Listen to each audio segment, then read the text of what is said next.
우리 한 번 더 인사할까요? 부활의 권능으로 삽시다. 이렇게 한번 인사하겠습니다. 부활의 권능으로 삽시다. 네, 부활의 권능으로 삽시다. 제가 지금 인사를 부활의 뭐라고 말씀드렸죠? 부활의 권능이라고 했습니다. 이것은 사실은 저의 말이 아니라 사도 바울이 빌립보서 3장 10절을 올려줘 보시면 이런 이야기가 있습니다. 그냥 그가 부활이라 하지 않고 내가 그리스도와 그 부활의 권능과 그의 고난에 참여함을 알고자 하여 그의 죽으심을 본받아 가겠다. 이렇게 말합니다. 그냥 부활이라 하지 않고 부활의 권능이라고 했습니다. 부활의 권능의 말은 상당한 의미가 좀 있습니다. 왜냐하면 우리가 부활이라고 할 때 부활주일, 그래 우리가 수십 년 후에 뭔가 우리의 죽음 이후에 우리 주님께서 다시 오실 때 우리의 무덤 문을 열고 우리가 살아나게 될 사건을 말하는 거지. 이것만을 믿는 것도 대단한 믿음이긴 하죠. 그죠? 근데 이렇게 되다 보면 뭐가 문제죠? 부활이 지금 오늘을 살고 있는 나와는 상관없는 굉장히 추상적이고 감상적인 이야기가 돼버리고 맙니다. 근데 바울 선생은 그냥 부활에 우리가 후에 참여하게 될 것이다 라고 하는 미래적인 사건으로 이야기한 것이 아니라 이 부활의 권능에 지금 참여하게 된다는 사실을 이야기를 합니다. 여기서의 권능이라고 하는 말은 그때 당시에 사람들이 이 헬라 말을 딱 들었을 때는 이것은 곧바로 뭘 떠올릴 수밖에 없는 표현이냐면 로마 황제의 보좌를 떠올릴 수밖에 없는, 우리로 말하면 청와대를 떠올릴 수밖에 없는 표현이 부활의 권능이에요. 그때 당시에 로마의 보좌가 어떤 힘을 가지고 있었어요? 세상을 제패했습니다. 지배했어요.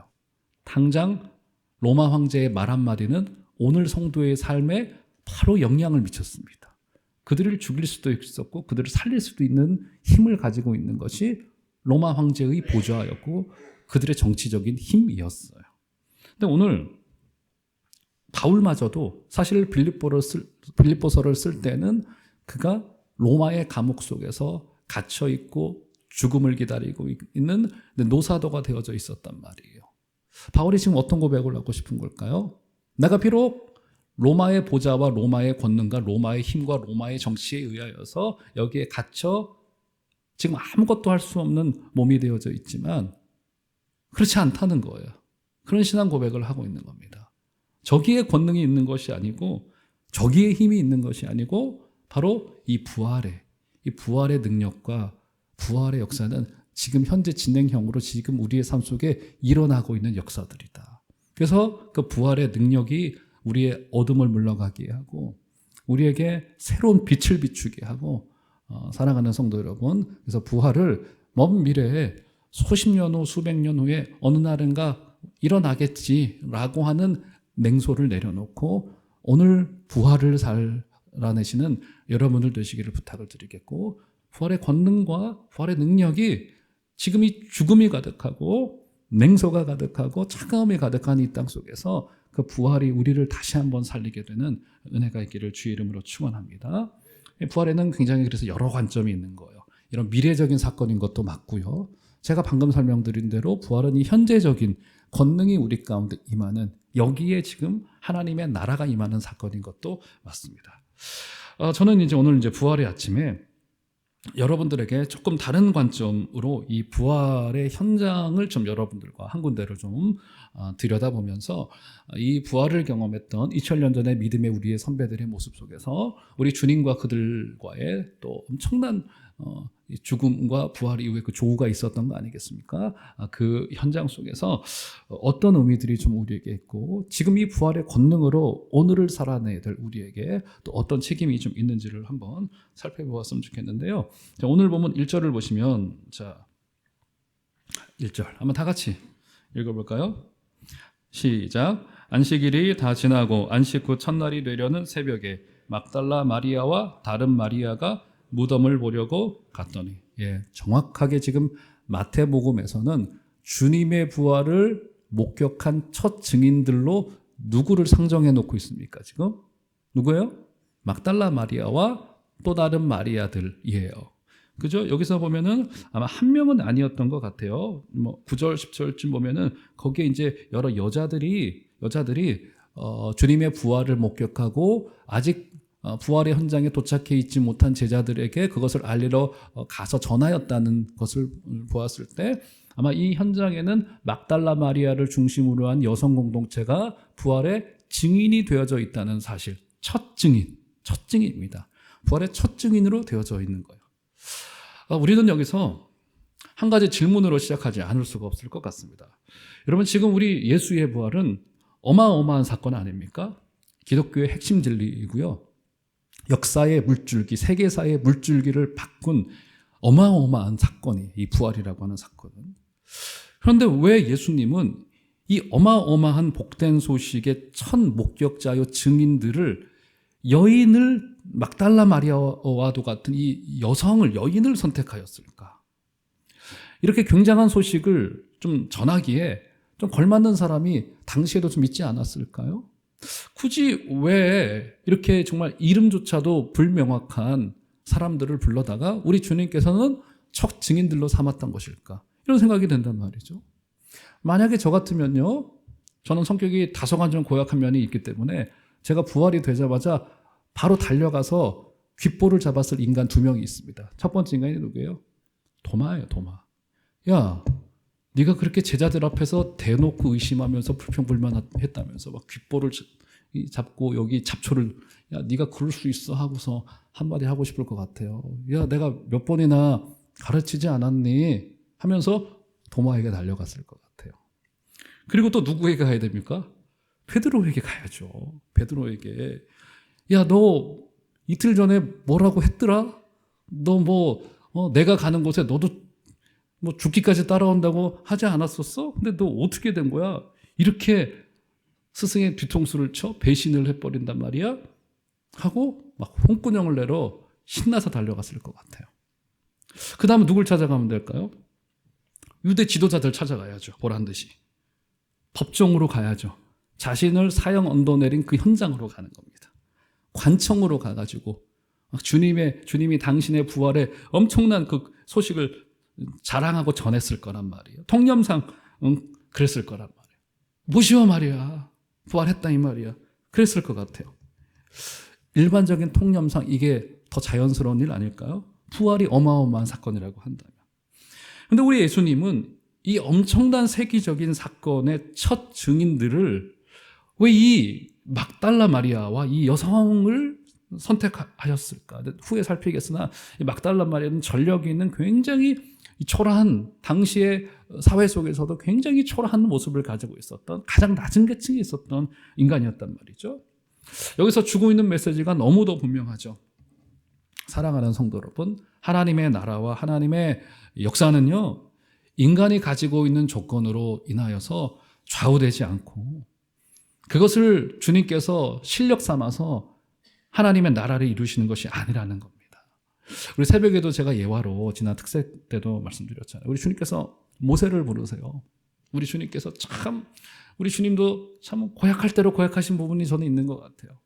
모세가 그 40년 동안 이집트의 최고의 학부에서 최고의 문물을 다 익혔을 그 40살이 됐을 때 우리 주님이 그를 멋지게 딱 불러서, 야, 너 졸업장도 괜찮다. 이렇게 수고를 많이 했네. 하고 그때 딱 부르면 사람들의 존경을 받지 않았겠습니까? 다 인정을 받을 만하지 않겠어요? 근데 그가 40세 때 결정적인 실수를 저질러서 저 광야로 쫓겨납니다. 40년을 들깨처럼 헤매요. 자신의 나라 말을 잊어버릴 정도, 40년 정도면 자신의 나라 말을 잊어버립니다. 그래서 자신의 말이 조금 어눌하다는 말이 실제일 것 같아요, 제 느낌에는. 40년을 동족 유대인들을 잘 만나지 못하는 상태에서 초계같이 들깨같이 40년을 헤맵니다.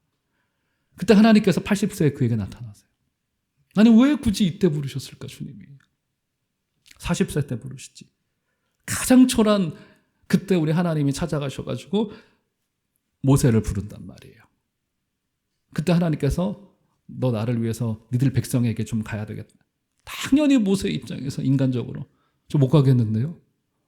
저 한국말도 많이 잊어버렸고 유대인들도 두렵고 저 바로에게는 더더욱 가기가 싫습니다. 이런 정도의 반응이었을 거예요.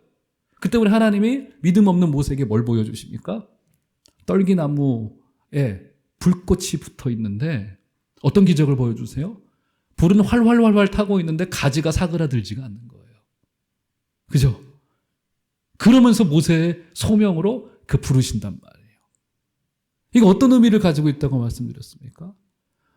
그는 마치 그 말라버린 떨기나무 가지와도 같아요. 그죠? 근데 불이 활활 타요. 불 타면은 10초 만에 그 가지가 다 없어질 것만 같아요. 감당 못할 것 같아요. 하나님의 불을. 그런데 뭡니까 지금? 가지나무가 사그라들고 있죠. 이것은 하나님께서 당신의 역사를 이루어 가시는데 인간을 통로로 활용은 하시지만 인간을 그의 소명자로 하나님께서 활용을 하시지만 그 사람이 가지고 있는 조건과 실력과 그의 명성과 이것을 주님께서 그의 핵심의 도구로 쓰시는 것이 아니라는 사실을 우리에게 보여주고 있는 거예요. 저는요, 지나간 코로나 시절 이제 꽤 지났기 때문에 우리 기억 속에서도 이제 조금 가물가물, 아직은 마스크를 쓰고 계신 분들이 소수 계시지만 마스크 쓰고 계셔도 됩니다. 언젠가는 교회 앞에 한번 광고를 해야 되는데 이제 코로나 혹시 걸리셔도 마스크 쓰고 교회 오셔도 되지 않을까요? 너무 빠른 이야기인가? 어쨌든 그런 마음이 저는 있습니다. 그때 끔찍했잖아요. 왜 하나님이 우리의 이 좋은 예배를, 우리의 교제를 멈추게 하셨나? 여러 가지 하나님의 분명한 거대한 뜻이 있을 겁니다. 우리는 다 알지 못하는. 그런데 너무 신기했던 현상 한 가지가 뭐예요? 개척교회나 중형교회나 대형교회나 초대형교회나 똑같았어요. 예배를 못 드리는 게. 저는 너무 서운하더라고요. 우리 하나님의 뜻이. 우리에게 도대체 뭘 가르치려고 하셨을까? 자고할 대로 자고하여진 우리의 마음들을 우리 하나님께서, 저 같은 특별히 목사들은 더더욱 늘 앞에 서는 사람이기 때문에 이 마음 관리가 솔직히 쉽지가 않아요. 우리 하나님은 얼마나 두고 보시기에 막 하나님의 한계가 오신 거예요. 3년을 막 하나님이 멈춰버립니다. 우리 기독교 역사 150년 이제라고 말하잖아요. 이런 일이 있었던가요? 없었어요. 일제시대 저 한국전쟁 때도 예배를 멈춘 적이 없었단 말이에요. 교회가. 하나님 뭘 가르치려고 한 걸까요? 막 높아진 사람들은 자신이 막 도구가 되어서 거의 하나님 비스무리하게 되어 성부, 성자, 성령 담임 목사 돼가지고 교회가 운영되어지는 이 현상 속에서 우리 하나님께서는 지금 오늘 이 부활의 첫 증인으로 막달라 마리아를 하나님께서 또 의심하고 있는 제자들에게 보낸단 말이에요. 나중에 결론쯤에서 볼게요. 하나님의 뜻이 여기 담겨져 있는 거예요. 당신의 역사는 어떤 계급 질서나 경영 논리나 사람의 힘으로 이루어지는 이 하나님의 나라는 그런 공간이 아니라, 그죠? 그래서 은혜의 자리로 들어가기 위하여서는 성도라면 누구나 한 가지의 관문을 통과해야 됩니다. 그게 뭡니까? 사도 바울도 뭐라고 고백했어요? 자신이 부활하신 주님을 만나고 나서는 자신의 모든 찬란한 이력과 조건을 배설물과 같다고. 우리 빌립보서 3장 8절에 배설물, 그리고는 고린도후서 5장 17절에 내가 이제 새로운 피조물이 되었다고 이야기를 하지 않습니까? 그죠? 그래서 우리는 한 가지 관문을 통과해야 돼요. 그게 뭐냐면 나는 죄인이로소이다의 관문이에요. 이 관문을 통과하여서 우리 성도들이라고 한다면 누구나 여기 이 교회에서만큼은 최소한 서로 간의 죄인으로 비기는 공간이에요. 이 공간. 서로를 볼 때는 먼저 불쌍히 여겨야 돼. 그치. 저 사람도 하나님의 은혜가 없었다면 죽을 수밖에 없는 죄인이었지. 이 죄인으로 비기는 공간이 여기인 거예요. 여기에 세상의 직함이나, 그죠? 어떤 유물을 가지고 와서 서로를 만나는 공간이 아니라 하나님의 은혜와 서로 죄인임이 고백되어지는 공간으로 서로 만날 때 그때 복음의 역동이 다시 살아나게 될 겁니다. 그 어떤 교회의 문화보다도 복음이 앞장서져야 된다는 사실을 꼭 기억하시는 그 용서받은 은혜.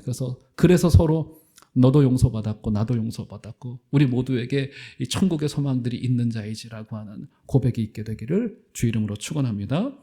자, 그러면 막달라 마리아가 어떤 분이셨기에 도대체 우리 주님께서 그를 이렇게 부르셨나를 볼까요? 자, 먼저 누가복음 8장 1절과 2절을 올려줘 보시면 여기 슬쩍 막달라 마리아에 관한 기록을 남겨둡니다. 그 후에 예수께서 각성과 마을에 두루 다니시며 하나님의 나라를 선포하시며 그 복음을 전하실새 12제자가 함께하였고. 자, 2절 다 같이 시작. 또한 악귀를 쫓아내신과 병고침을 받은 어떤 여자들 곧 7 귀신이 나간 자 막달라인이라 하는 마리아. 막달라 마리아라고 하는 여인도 여기 등장을 하네요. 우리 주님께서 하나님의 나라를 선포하시던 중에 12제자와 함께 온 마을을 다니시면서 전도하고 복음을 전하고 제자 훈련을 하시면서 그의 나라를 확장시키고 있는 중이었습니다. 근데 2절에 보면은 거기에 누가 슬쩍 함께하고 있습니까? 막달라 마리아도 12제자들을 돕는 위치에서 슬쩍 함께하고 있다는 사실을 누가가 밝혀놓고 있어요. 그죠? 그런데 굳이 2절에 보면은 막달라 마리아의 뭐 안 좋다고 말하기는 좀 그렇지만 전력 하나를 소개해 놓고 있죠. 그죠? 그 여자가 7 귀신 들렸다가 고침받았던 사람이라는 사실을 여기에서 밝혀놓고 있어요. 여러분, 귀신 하나만 들려도 징글징글한데 여기 7 귀신이라고 하는 것은 교회가 귀신이 뭐 7마리라고 하는 뜻이라기보다는 이게 7이라고 하는 완전수를 활용을 해가지고 이게 이 여성이 이제 완전히 그 어둠행에 완전히 사로잡혀 있었던 이런 사람이었다. 도저히 사람이 모았을 때 이 사람은 고칠 수 없어. 그냥 보통 미쳐도 보통 미친 게 아니야. 정도의 아주 끔찍한 정말 처절한 광란의 인생을 살았던 사람이다. 는 사실을 이렇게 우리에게 보여주고 있는 거예요. 분명히 어느 날인가 우연찮게 예수님을 만납니다. 그리고는 7 귀신이 쫓겨나고 그 영혼 속에 새로운 영이 부어지게 되어져요. 그리고는 완전히 새 사람이 되어져서 이제 주님을 쫓아다니면서 함께 복음을 전하고 함께 하나님의 나라와 소망의 복음을 전하는 자리까지 오게 된 사실을 여기에 누가복음 8장 1, 2절이 우리에게 소개해주고 있단 말이에요. 자, 그러면 왜 예수님은 부활의 목격자로 이 여인을 선택하였을까요? 뭐 이것을 굳이 이유라고 붙이기는 그렇지만 이 여인의 모습 속에서 뭐가 발견되어지는 거예요? 은혜의 흔적이, 은혜의 흔적이. 이것은 그녀의 실력이 아니었죠. 그 사람은 은혜 입은 자였어요. 은혜 입은 자. 그러니까 하나님께로부터 은혜를 체험한 자였습니다. 자신을 구원한 예수님의 은혜가 인생 속에 아주 짙게 남아져 있는 사람이에요. 짙게 남아져 있는 사람. 이 여인은 주님이 오시지 않았다면 구원받지 못했을 아주 처절한 인생을 살던 오직 주님만이 그에게 유일한 조건이었던 여성이었어요. 이 흔적을 가진 자만이 그 속에서 터져 나오는 감격을 놀이하고 그 세상으로 나가서 담대하게 주님의 부활을 전할 수 있는 그런 위치로 가게 된단 말이에요. 아마 제 나이 또래 이상 되신 분들은 다 인정을 하시게 될 겁니다. 아마 지금 저와 여러분들의 그 신앙이 언제적 신앙입니까? 솔직히 주로 다 청소년기에 청년기에 받았던 은혜 가지고 지금까지 끌고 오는 경우들이 대다수잖아요. 그럼 굉장히 많습니다. 젊었을 때 신앙이에요. 이 젊었을 때 한번 하나님께 불도장 막 받듯이 꽉 은혜 받고 그 경험과 흔적을 가지고 그 추진력을 가지고 지금 여기까지 달려오는 거란 말이에요. 아마 그런 분들이 제가 보기엔 한 7, 80%일 겁니다. 지금 제 또래 이상의 신앙을 가진 분들은 다 그럴 거예요. 그때 받았던 그 강한 은혜, 그때 했던 그 기도, 그때 하나님을 진하게 만났던 그 흔적을 가지고 우리 주님께로 오는 거란 말이에요. 그 흔적을 가지고 사는 거예요. 저도 그랬습니다. 저 이제 요 광나루에 있는 저 장신대학교에 현재 이제 교수로 재직 중이신 한 교수님이 제 동네 형이었어요. 같은 교회 형이었습니다. 저보다 2살 위에 있는 형님이셨는데 정말 그 형님하고 저는 청년 시절에 저는 짧았습니다. 결혼도 일찍 했죠. 그리고 군대 이제 2년 2개월 빼면은 전 청년 시절이 5년이 안 돼요. 좀 아쉽죠? 그죠? 뭔가 좀 아쉽네요. 이렇게 얘기하니까. 근데 그 짧은 기간 중에서도 군대 가기 전 2년 한 몇 개월 동안 교회에서 정말 살았습니다. 거의 미친 듯이 살았어요. 너무너무 좋았습니다. 그 중에 한 분이 그 형님이었어요. 그 형님하고 맨날 교회 옆에 있는 짜장면집에 가서 밥 먹고 같이 예배하고 찬양팀 섬기고 토요일마다 와서 청년부 모임하고 주일 예배하고 했던 막 그 흔적이 굉장히 짙게 남아져 있는 거예요. 가끔 그 형님하고 1년에 몇 차례씩 통화를 하는데 얼마 전에 통화를 했어요. 하다가 옛날 이야기 하다가 야 우리가 그때 상현아 그때 은혜집 받지 못했으면 목사 노릇 지금 못하고 있을 것 같다. 이런 고백을 하는 거란 말이에요. 뒤집어 말하면 뭡니까? 젊은 시절의 그 은혜가 은혜 받은 이 흔적이 이 막달라 마리아가 마찬가지인 거예요. 그죠? 귀신 들렸던 이 안 좋은 굉장히 어두운 전력을 가지고 있으나 짙게 예수님을 만난 거예요. 짙게. 만나서 그 예수님을 만났던 강력한 은혜의 흔적이 주님이 고난받는 자리까지 가게 되어지고 결국 주님이 부활하신 현장의 그 첫 목격자가 되는 자리까지 가지더라는 거예요. 주님께 짙게 은혜 받은 흔적이라는 게 뭡니까? 다른 게 아니에요. 막 감정이 동요하는 게 아닙니다. 우리 인생 속에 옵션이 오직 주님뿐인 거예요. 이 여성 보세요. 7 귀신 들렸었기 때문에 이 여성에게는 주님밖에 없었습니다. 그 어떤 것으로도 고치지 못했을 것이 7 귀신이라는 것 속에 포함되어져 있었던 거예요. 뭐예요? 대안이 없는 거예요. 대안. 다른 해답이 없는 거예요. 안 되면 이거 선택하면 되지. 나에게는 뭐도 있어. 안 되면 국민은행에 달려가면 되지. 아닌 거예요, 여러분. 저 여러분들에게 제1 옵션이 아니라 유일한 옵션인 우리 주님 붙들고 승리하시는 그 은혜를 가지고 부활의 권능을 살아내시는 여러분들 되시기를 주의 이름으로 축원합니다. 그죠? 은혜를 받아요. 자, 그러면 은혜를 받은 사람이 어떻게 되느냐? 여러분 보세요. 사도행전 3장에 보시면 이런 기사가 나옵니다. 베드로와 요한이 기도 시간에 기도하러 성전에 올라가려던 참이었습니다. 그 성전의 이름은 이제 금으로 떡칠을 했던 그 미문이라는 게 이제 영어로 더 beautiful gate, 그러니까 아름다운 문이라고 하는 뜻을 가지고 있습니다. 거기에 사람들이 성전으로 가기 용이하기 때문에 수많은 사람들이 아마 오고 가고 있었을 거예요. 베드로와 요한도 거기에 늘 오고 가던 사람이었을 거예요. 일주일에 몇 차례 오고 갔을 겁니다. 그죠? 근데 거기에 나면서부터 걷지 못하던 환자 하나가 있었습니다. 그 사람이 무언가를 바라고 베드로와 요한에게 막 구걸을 하고 손을 내밀고 있었을 거예요. 아마 베드로와 요한은 그 사람을 여러 차례 봤었을 겁니다. 근데 오늘도 구걸하고 있는데 이상하게 성령께서 비상한 마음을 베드로와 요한에게 준단 말이에요. 다르게 보이기 시작을 하는 거예요. 베드로와 요한. 그날만은 그냥 문을 지나갈 수 없었어요. 그죠? 두 사도에게 성령이 임하여서 그 구걸하던 사람을 향하여서 어떤 말을 합니까?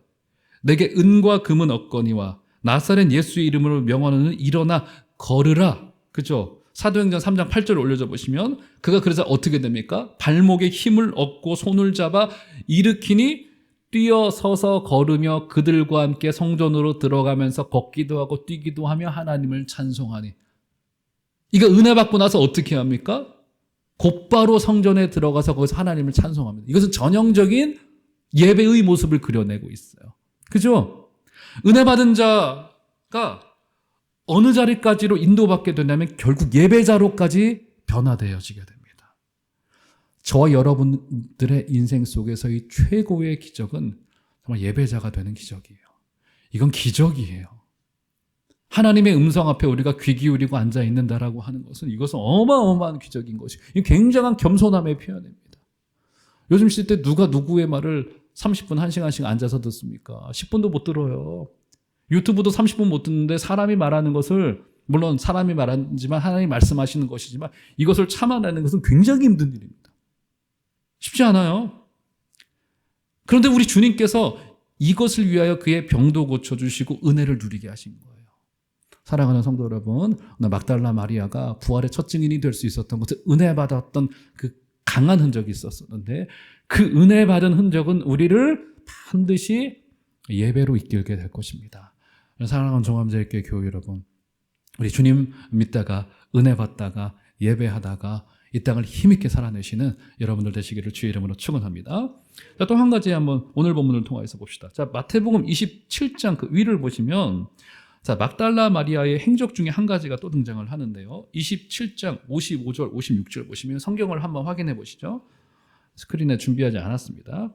자, 여기 보시면 예수를 섬기며 갈릴리에서부터 따라온 많은 여자가 거기 있어 멀리서 바라보고 있으니. 자, 56절 다 같이 읽겠습니다. 시작. 그 중에는 막달라 마리아와 또 야고보와 요셉의 어머니 마리아와 또 세베대 아들들의 어머니도 있더라. 예. 지금 이 현장은 어떤 현장입니까, 여러분? 주님이 고난받는 바로 그 결정적인 십자가의 그 현장이에요. 막달라 마리아와 여러 여성들이 십자가 아래에 와 있어요. 그죠? 십자가 아래에 와 있습니다. 십자가 처형의 현장에 와 있어요. 근데 이때 다른 12 제자들은 전부 다 어떻게 되어져요? 전부 다 흩어졌어요. 나중에 사도 요한만이 다시 조금 후에 돌아왔을 뿐이고 베드로마저도 멀찍이 지켜봤을 뿐이에요. 근데 십자가 그 아래로까지 막달라 마리아는 주님을 따라가는 제자가 되되 끝까지 순종하는 모습을 보여주더라고요. 그 은혜의 현장에 그가 있더라는 거예요. 은혜의 현장에. 그래서 막달라 마리아가 주님의 부활을 목격한 것은 우연이 아니죠. 그녀는 고난의 자리도 갔고요. 우리 예수님이 하나님의 나라를 선포하면서 막 사람들이 막 구름대처럼 몰려들고 있는 주님의 성공의 자리에도 있었고요. 심지어 모든 사람이 주님께 등을 돌리던 그 고난의 현장에도 막달라 마리아는 함께 있었고요. 그것이 이어져서 부활의 자리까지 그가 목도하게 되었고 주님의 첫 부활을 직접 보았던 증인이 될 수 있었던 거예요. 그러니까 마리아는 순종하되 끝까지 순종한 겁니다. 이 굉장히 중요한 저는 태도라고 생각을 합니다. 우리가요, 잠시 순종할 수는 있습니다. 잠시 믿음을 가질 수는 있어요. 막 뜨겁게 순종할 수도 있고요. 막 마음이 울컥해서 하나님을 찾을 수도 있습니다. 그런데 여러분, 진짜 순종은요, 은혜의 현장에 끝까지 있는 순종이에요. 환경이 변하고 사람들이 달라진다고 나도 그렇게 될 수는 없는 거죠. 그죠?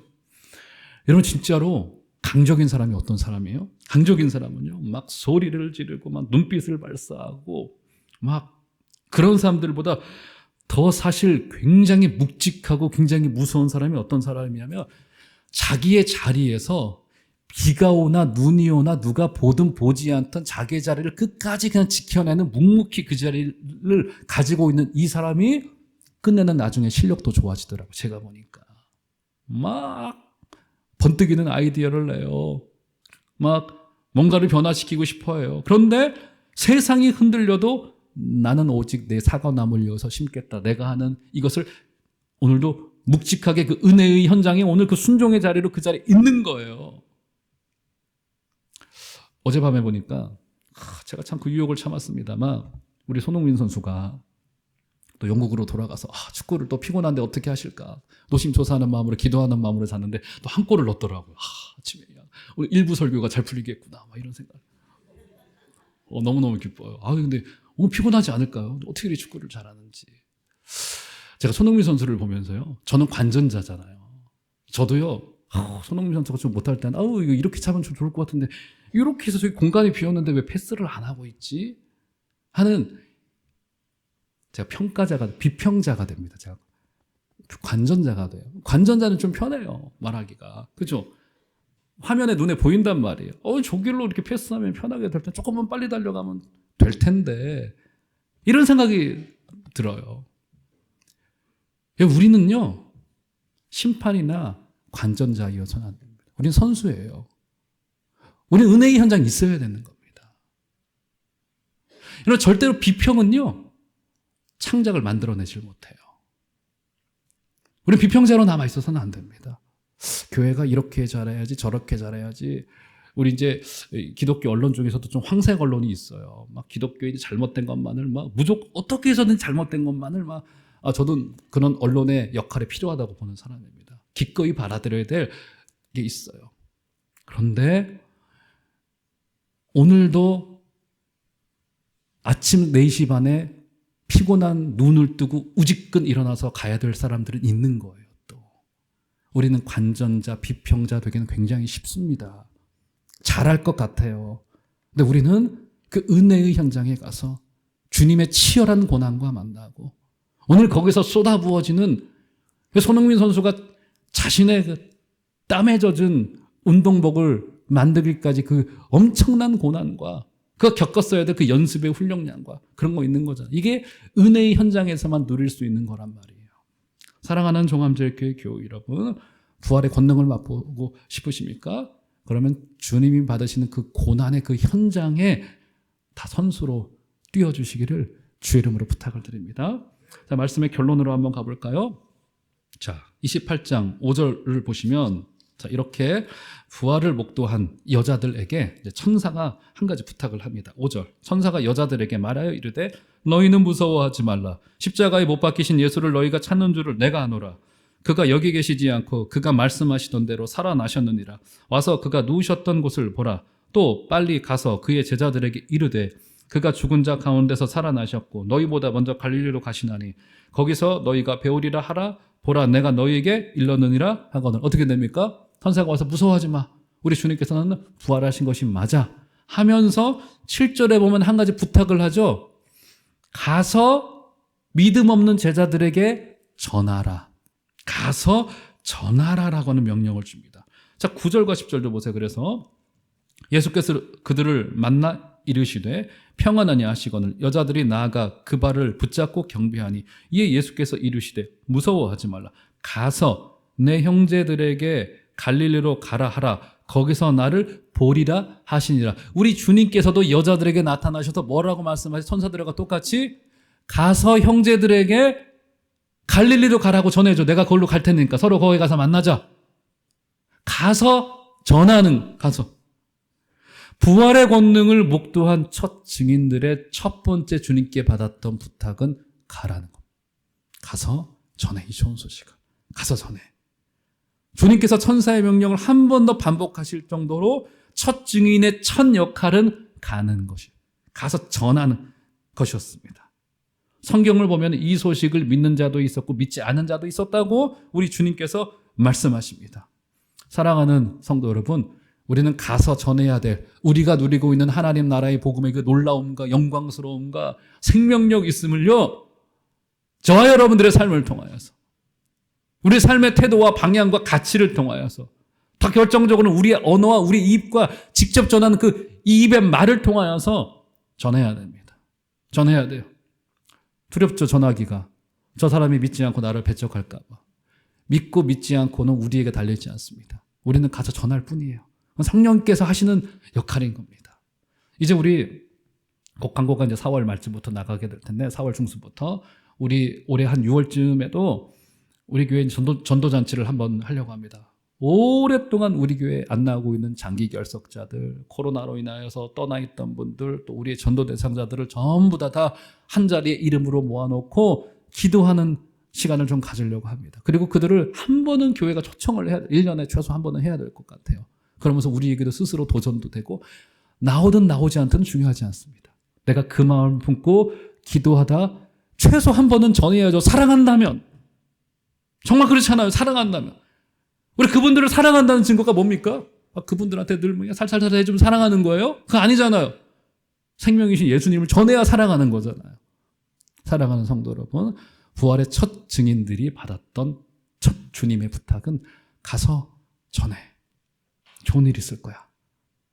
부활의 권능을 이번 한 주간에도 그렇게 살아내시기를 부탁을 드리겠고 1년 내내 부활의 놀라운 영광스러움이 저와 여러분들 가운데 있게 되기를 주의 이름으로 축원합니다.